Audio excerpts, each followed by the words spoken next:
ఓం నమ శివాయ్. మేము ఉజ్జయిని నుంచి ఓంకారేశ్వర్ బయలుదేరామండి. ఓంకారేశ్వర్లోని జ్యోతిర్లింగం కోసం మేము ఆల్రెడీ టికెట్ బుక్ చేసుకున్నాం. కానీ మాకు అక్కడికి వెళ్ళాక తెలిసింది అక్కడ 2 జ్యోతిర్లింగాలు ఉన్నాయని. ఇది మమలేశ్వర్ జ్యోతిర్లింగం అట. అనుకోకుండా దీన్ని దర్శనం చేసుకున్నాం. చాలా బాగా అయింది దర్శనం. మాకు సెల్ కూడా లోపలికి అలౌ చేశారు, అందువల్లే వీడియో తీయగలిగాం. అయితే మమలేశ్వర్ దర్శనం చాలా బాగా అయింది. అనుకోకుండా అయినందుకు చాలా సంతోషం అనిపించింది మాకు. ఇదిగోండి ఇదే అనమాట టెంపుల్. తర్వాత నర్మదా నదికి 2 వైపులు 2 జ్యోతిర్లింగాలు ఉంటాయట. ఒకటి మమలేశ్వరు, 2 ఓంకారేశ్వరు. ఈరోజు మార్నింగ్ బయలుదేరి ఓంకారేశ్వర్కి వెళ్ళాం. ఇది మధ్యలో బ్రిడ్జ్ అనమాట. మనం బ్రిడ్జ్ మంచి వెళ్ళొచ్చు, లేకపోతే కిందన బోట్స్ అవి ఉన్నాయి, అలా అయినా వెళ్ళొచ్చు. మేము బ్రిడ్జ్ మంచి వెళ్ళిపోయాం అనమాట. మా అత్తగారు ఉన్నారు, పెద్దవాడు కదా, మళ్ళీ ఆ పైకి ఎక్కలేరని.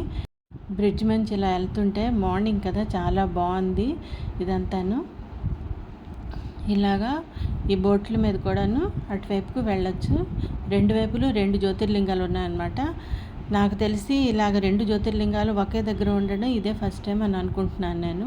ఇలాగ మేము ముందు నుంచి ఆన్లైన్లో తీసుకున్న టికెట్స్, వాటికని ఇలాగా ముందు ట్యాగ్స్ వేశారు.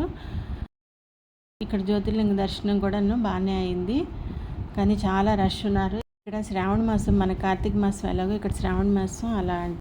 ఈరోజు సోమవారం కదా, ఇదిగోండి మెయిన్ టెంపుల్ లోపల అనమాట ఈ వీడియో తీసాము. ఇదే మెయిన్ జ్యోతిర్లింగం ఓంకారేశ్వర్ది. చాలా కష్టమైందిలేండి, ఎందుకంటే చాలా జనాలు ఉన్నారు. కానీ మీ అందరికీ చూపించాలనే ఉద్దేశంతో మేము వీడియో తీసాం. అయిపోయిందండి మాది ట్రిప్. ఇంకా ఇక్కడ నుంచి బయలుదేరి మేము షిరిడి వెళ్ళిపోతున్నాం.